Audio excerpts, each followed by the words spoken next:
Your son made me pregnant. What? Pay me $30,000 as compensation. When I answered the phone at the store, a young female voice suddenly said this to me. The woman on the other end of the line talked one-sidedly and did not identify herself. I had assumed it was a prank call, but I had no idea that this call would lead to such a thing. My name is Zoe Watts. I am the owner of a popular restaurant in a certain location.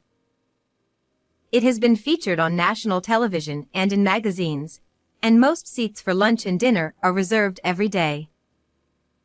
However, as the restaurant has become famous, there has been an increase in unfamiliar sales calls and prank calls. So, I just brushed off these calls as a kind of prank. But when the caller called me at the restaurant and suddenly told me that she was pregnant, I was taken aback because I did not understand what she was talking about. I do indeed have a son, but there is no way in the world that he would get someone pregnant.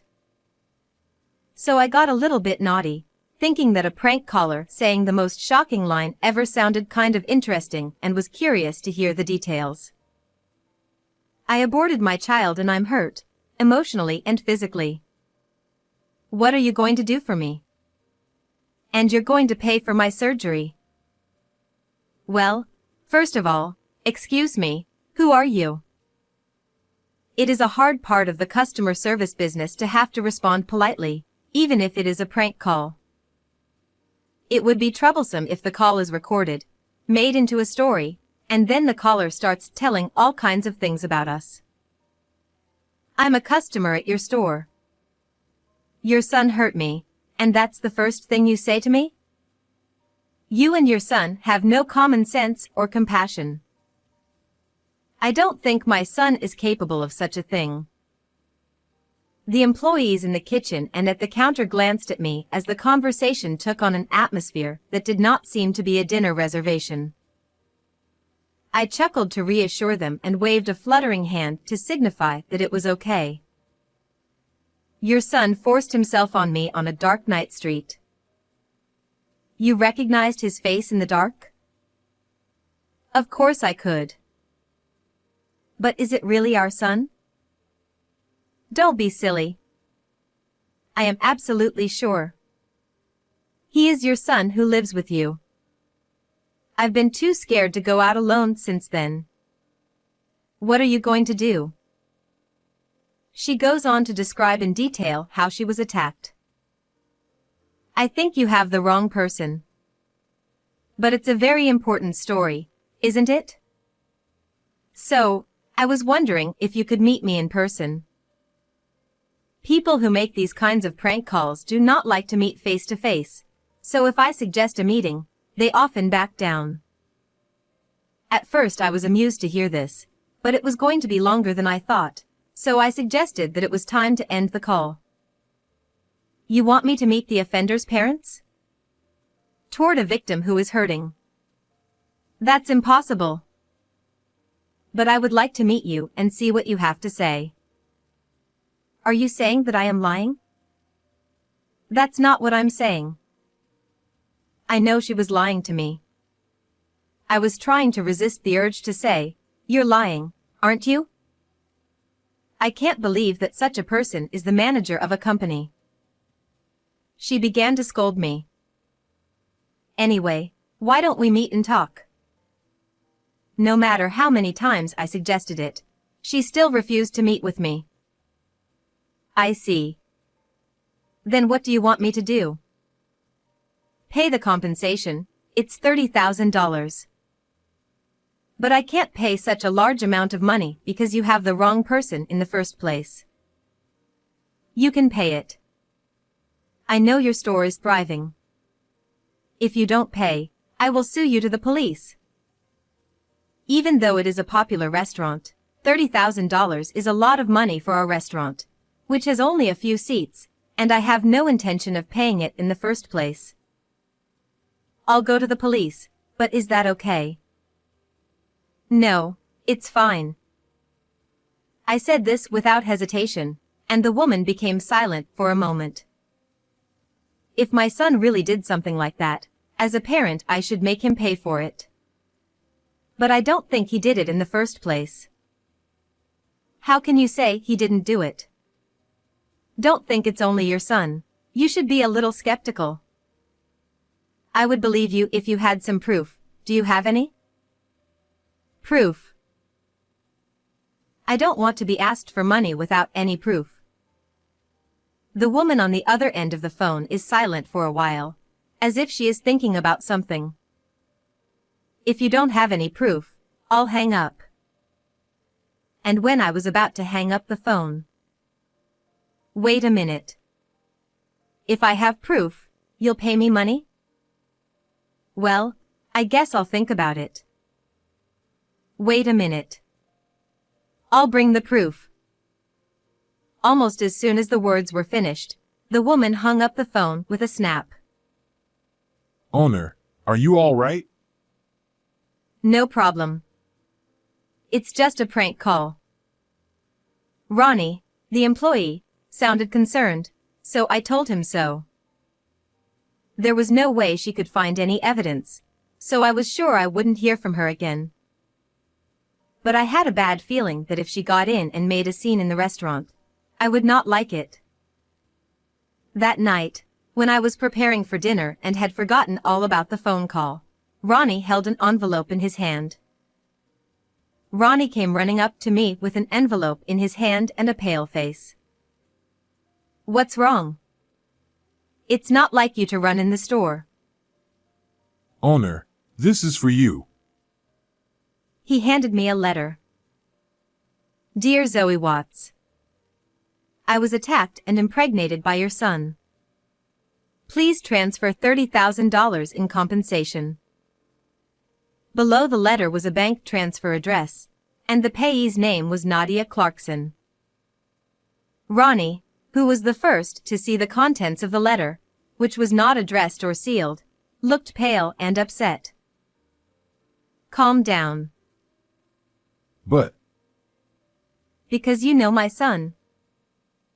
I said, and he looked, oh. He looked relieved. There was still something in the envelope, and when I took it out, to my surprise, it was a pregnancy test. What is that? Hearing the commotion, the other employees gathered around, all of them seemingly surprised. Don't tell me it's really the owner's son.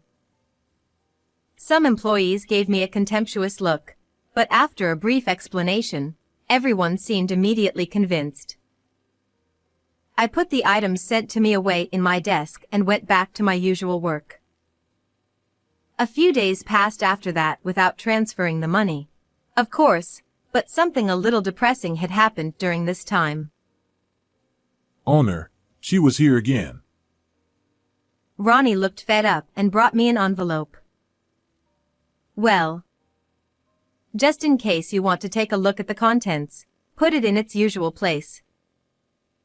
Recently, harassing letters were being put in the store's mailbox several times a day. You are not going to run away. Pay me. The owner is the parent of a criminal. His son got a college girl pregnant and he never apologizes. The owner of this store is a cruel woman with no human heart and no sincerity. Insane, overprotective, poisonous parents. It's your fault that your son became like that. Take responsibility. I will stop customers from coming to this store. It's for the good of the world and people. What will happen to the store so that no more customers will come here? Like that restaurant where that greasy, black, disgusting stuff is in the food. I don't think I'll ever go there again. The content gradually escalated, and the last one was a threat. Fortunately, we have yet to receive any complaints that something was really in the food. But it is exhausting to be constantly on the lookout for the possibility of being set up. In the midst of all this, there was something that bothered me. Lunch today, there are more empty seats. Little by little, really, but the number of customers is decreasing. Yes, That's right. We're always full, but today we have 2 empty tables. I thought of the poor food waiting in the kitchen to be cooked. Owner, I look up when I am called and see Ronnie coming toward me with his laptop in his arms. look at this review site. I looked at the computer screen and found terrible slanderous comments on the latest reviews. Poor customer service. They don't listen to their customers. Especially the owner. Seems to have been featured on TV and in magazines and is feeling good about it. The food is getting lazy. The soup is thinner than the last time I was there.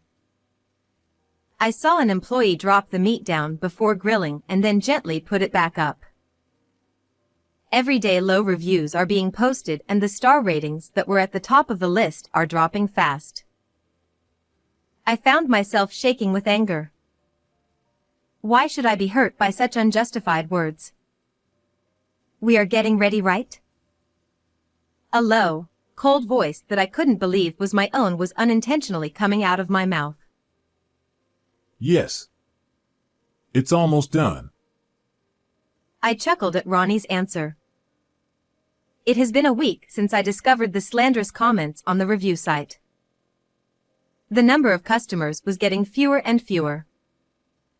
When I went out into the hall, I found Watson, a regular, and a young woman sitting side by side at the store counter.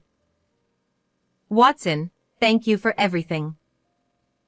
You must be tired.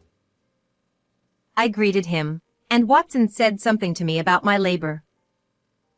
No, my work is what I live for. I responded with a smile, and Watson shook his head in sympathy. That's great. Your son is in trouble. But don't give up. Don't be discouraged. I'm on your side, and I'm going to give your son the strength he needs to atone for his crime. Huh? I froze at those words, not knowing what he was talking about. No, this store, which is always crowded at any given time, has been somewhat empty lately, so I wondered what was going on. Then this girl next to me was kind enough to show me an internet page that had information about this restaurant. Then he turned to the pretty 20-something-year-old woman sitting next to Watson. It's really tough, isn't it? I like this place, so I've been coming here recently to lend a hand, even if just a little. I remembered that I might have seen her often at the shop recently. But what's written here is a misunderstanding. The regulars here were wondering why the place has been so empty lately, so I explained it to them. What? I couldn't believe what she was saying. I mean, isn't it sad not to know the truth? Plus, I thought if they knew that there are people like me and Watson who still come here, the owner might be happy. So you were spreading unverified online information to the customers of this shop. I forgot to use polite language and ended up raising my voice. Eek, scary. I read online that the owner is a terrible person, but I thought that wasn't true, but it seems like it might be true after all. If you've done something wrong, you should just apologize honestly. She twisted her body and moved away from me, as if trying to avoid a blow even though I wasn't raising my hand. Miss, that's not a good way to talk. Zoe must be tired from everything that's happened. Watson was trying to defend her, but that wasn't the point. The issue was different from that. At that moment, a bag fell off the chair behind her with a thud. As she twisted and moved around, it must have shifted. Despite my anger towards her, my customer service instincts kicked in, and as I reached to pick up the bag, Nadia Clarkson. My hand stopped at the name written on the student ID that had fallen out of the bag. Oh, it's okay, I'll pick it up myself. She hastily got off the chair to retrieve the bag and the student ID, but I had already taken them. Hey, give it back. No matter how many times I looked at it, there was no mistake. It was the name written on the letter with the pregnancy test, which was not evidence at all. So it was you. I've been looking for you, Nadia Clarkson. Ah, I must have mixed up my friend's student ID, so I'm not Nadia. But the photo on the student ID matches your face, doesn't it? So you were a student at University A. No, it's not like that. She accepted the truth more readily than I expected, realizing she couldn't evade it any longer. What? Are you trying to embarrass me in front of all these people? This might be revenge, but won't it backfire on the shop's reputation? She crossed her arms arrogantly, completely defiant. Her attitude only made me more angry. Ronnie. Bring everything over. I instructed him to quickly bring a stack of envelopes and documents as thick as 10 centimeters from the office, along with the laptop. And you were the one sending harassment letters to the shop repeatedly, weren't you? I read out some of the letters in a loud voice so that the other customers could hear. Pay up or I'll make sure no one comes to your shop. The owner is the parent of a criminal. The son got a female university student pregnant and didn't even apologize. It's pathetic to eat food from a place like this. I'll make sure no one comes to the shop. That's for the good of the world. Hearing the harsh words, some regulars put their hands over their mouths. These are clearly threats, aren't they? You don't have evidence that I sent these letters. Maybe someone else heard the rumors and sent them as a prank.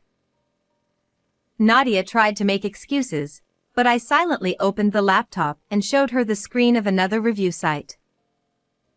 You might have seen it here before, but these defamations on this review site. These are also your doing, aren't they? So what? Where's the evidence?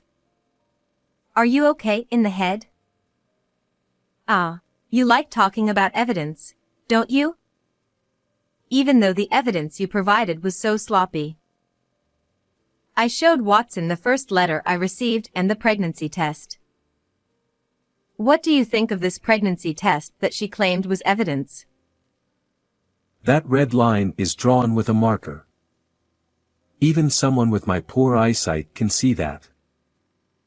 The customers around us began to murmur. But this might not be proof that I was assaulted, but it also doesn't prove that I'm wrong. Nadia continued to shout, insisting that she was the victim no matter what happened. I was assaulted by your son. That's what I'm saying. How can you doubt that? The customers seemed unsure whom to believe, whispering amongst themselves. I'm the victim here, so it must be true. She started crying dramatically, trying to garner sympathy. Then, I'll prove it. My son is only 3 years old. When I revealed this decisive fact, Nadia let out a small what, in shock. My son is quite mischievous and strong for his age, but he couldn't assault you. No way. I know you have a big son. I heard you talking about having dinner and even saw photos of him. She took out her phone and showed a picture of a young man she claimed was with me. See? I told you. You have 2 sons. Her confidence returned when I guessed the person's name from the photo. That's not true. Then who is that? Is it a lover? A scandal where your son had an affair with a younger person and that person got a university student pregnant? Not just this shop, but your whole marriage is over. She spoke triumphantly, and I revealed the truth. That person is my niece. Niece. Yes, a girl. She's boyish and often mistaken for a boy even as an adult. She's staying at my house for university and helps with dinner and picking up my son as rent. I explained that, and asked her if she wanted to see the person herself as proof. By the way, as for the harassment letters and the review site posts, I have all the evidence now. Evidence? Lies. Nadia looked like she was about to collapse and weakly turned her head toward me.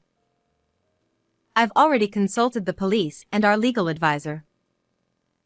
I explained everything I had prepared with Ronnie's help so far, such as the matching fingerprints on the letters and the identification of the review site poster as the same person.